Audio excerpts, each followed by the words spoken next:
فرشتوں نے کہا مالک تیرے نبی تو شکم مادر میں یتیم ہو گیا، اے اللہ تیرا نبی تو شکم مادر میں یتیم ہو گیا۔ آواز آئی آنا حافظہ و آنا ناصرہ و آنا کافلہ، تم کیوں پریشان ہوتے ہو، میں اس کی حفاظت بھی کروں گا، اس کی مدد بھی کروں گا، اس کی کفالت بھی کروں گا۔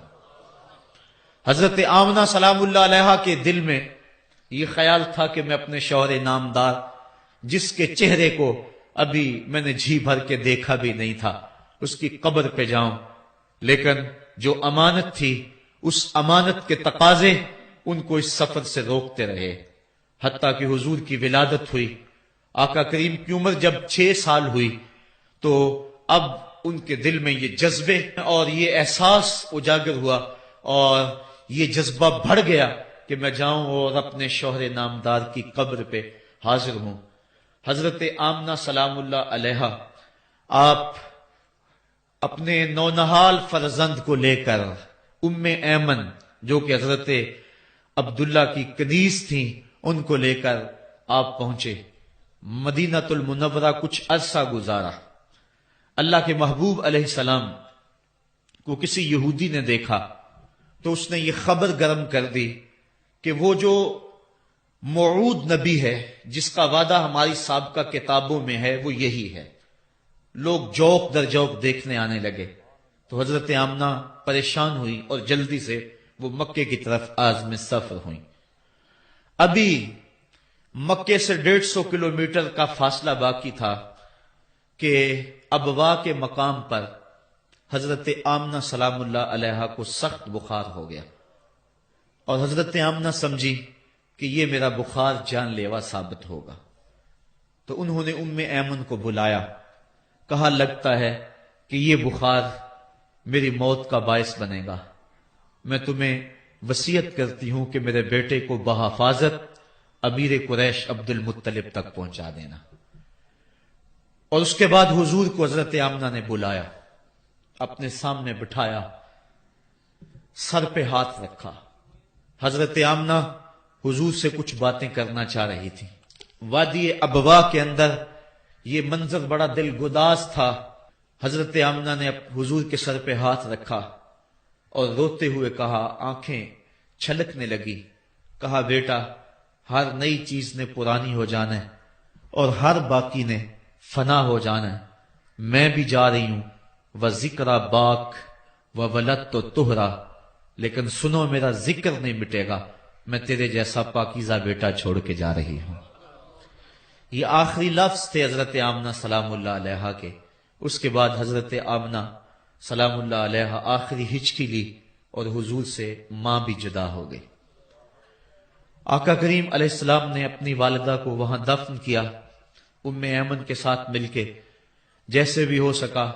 وہ کیا کسی نے کہا تھا تجھے کن پھولوں سے ہم کفن دیں، تو جدا ہی ایسے موسموں میں ہوا جب درختوں کے ہاتھ پھولوں سے خالی تھے۔ آقا کریم کی آنکھیں چھم چھم برس رہی ہیں۔ حضرت ام ایمن حضور کو اپنے ساتھ چمٹا لیا اور مکہ المکرمہ پہنچ کے حضور کے دادا کے سپرد کیا۔ 2 سال تک وہ حضور علیہ السلام کو اپنی کفالت میں انہوں نے رکھا۔ کعبۃ اللہ کے سائے میں ان کی مسند بچتی تھی اور ان کے بیٹوں میں سے اور قوم کے کسی فرد کو یہ ہمت نہیں ہوتی تھی کہ اس مسند کے اوپر بیٹھے، دور ہٹ کے بیٹھتے تھے، لیکن حضور جب آتے تو اس مسند کے اوپر چڑھ کے بیٹھ جاتے۔ حضور کے چچا اور حضور کے دیگر عزیز و اقارب کہتے کہ بیٹا نہ چڑھو، تو حضرت عبد المطلب کہتے رہنے دو، یہ بڑی شان والا بیٹا ہے۔ ان سے محبت کرتے، ان کو اپنے ساتھ سلاتے۔ 8 سال کی حضور کی عمر ہوئی کہ امیر قریش کا بھی انتقال ہو گیا۔ ابن حشام نے لکھا ہے کہ جب امیر قریش کا انتقال ہوا تو سوگ میں مکے کے بازار بند ہو گئے، پورا شہر جنازے میں امڈ آیا، لیکن 8 سال کا بچہ تھا، بلک بلک کے رو رہا تھا۔ آج وہ سایہ بھی اٹھ گیا۔ پھر چچا کی کفالت میں گئے اور انہوں نے جس انداز سے کفالت کی اور محبتوں کا ثبوت دیا وہ الفتوں کی ایک لمبی داستان ہے۔ 40 سال کی عمر ہوئی تو اللہ تعالیٰ نے حضور علیہ السلام کو نبوت کی ذمہ داریوں کے اعلان اور لوگوں تک پیغام حق کے ابلاغ کا حکم دیا آقا کریم علیہ السلام جب پیغام حق لے کر میدان میں آئے تو گلی کوچوں اور بازاروں کے اندر مخالفتیں، نکتہ چینیاں، ناموافق حالات کے جکڑ اور مخالفتوں کی آندیاں چلنے لگیں۔ ابھی آپ سن رہے تھے کہ حضرت بلال حبشی کے ساتھ کیا سلوک کیا جاتا رہا، کس انداز کے ساتھ ان کے سینے پہ پتھر رکھ دیا جاتا، حضرت خباب بن ارت کے ساتھ کون سا سلوک کیا جاتا رہا، کون کون سے دکھ تھے جو روانہ رکھے گئے۔ حضرت زنیرہ ان کے گلے کے اندر کوڑا ڈال کر کوڑے کی رسی کو تاؤ دیے گئے، یہاں تک کہ ان کی آنکھیں باہر آ گئیں اور آنکھوں کی روشنی جاتی رہی۔ ابو جہل بولا اب بلانا اپنے محمد کو جو تیری آنکھوں کی روشنی کو واپس کرے۔ زنیرہ نے ہاتھ پھیلا لیے اور کہا عرش کے رب، میں ان آنکھوں کا نور کیا میرے بدن کے ٹکڑے ٹکڑے ہو جاتے، کبھی بھی تیرے سے زندگی نہ مانگتی، لیکن اب تیرے نبی کی عزت کا سوال ہے، میری آنکھوں کی روشنی واپس کر دے۔ روایات میں آتا ہے کہ اللہ نے حضرت زنیرہ کی آنکھوں کی روشنی واپس کر دی۔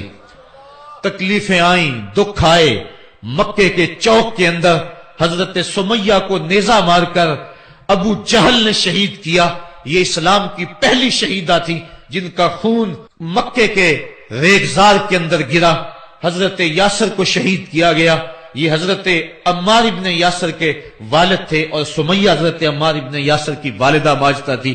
حضرت عمار ابن یاسر کو تختہ سیتم پہ رکھا گیا اور انہیں کوڑوں سے ان کی تواضع کی گئی۔ آقا کریم آئے، عمار ابن یاسر دکھوں اور اذیتوں میں سے دو چار تھے، آقا کریم نے سر پہ ہاتھ رکھا اور کہا صبرن آل یاسر، صبرن آل یاسر ان موعدکم الجنہ، کہا آل یاسر صبر کرو، آل یاسر صبر کرو، میں تمہیں جنت کا وعدہ دیتا ہوں۔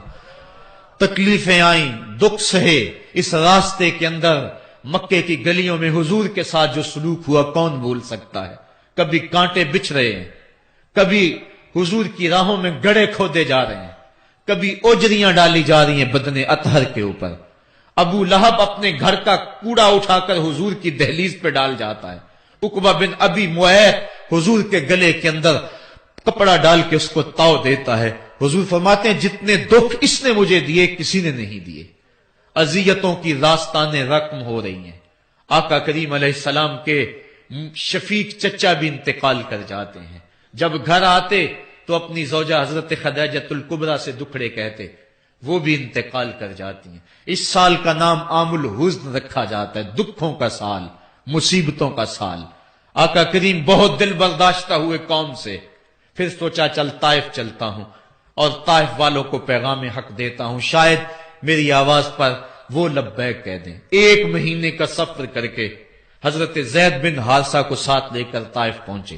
ان کے 3 سردار تھے، عبد یالیل بن عمر، حبیب بن عمر اور مسعود بن عمر۔ ان کے پاس جا کر پیغام حق دیا، کہا تمہاری بھلائی کا سندیشہ لے کر بڑی دور سے چلا ہوں، میری دعوت کو قبول کر لو، دنیا میں بھی کامیابی، آخرت میں بھی کامرانی تمہارا مقدر ہوگی۔ یہ دعوت پیش کی انہوں نے۔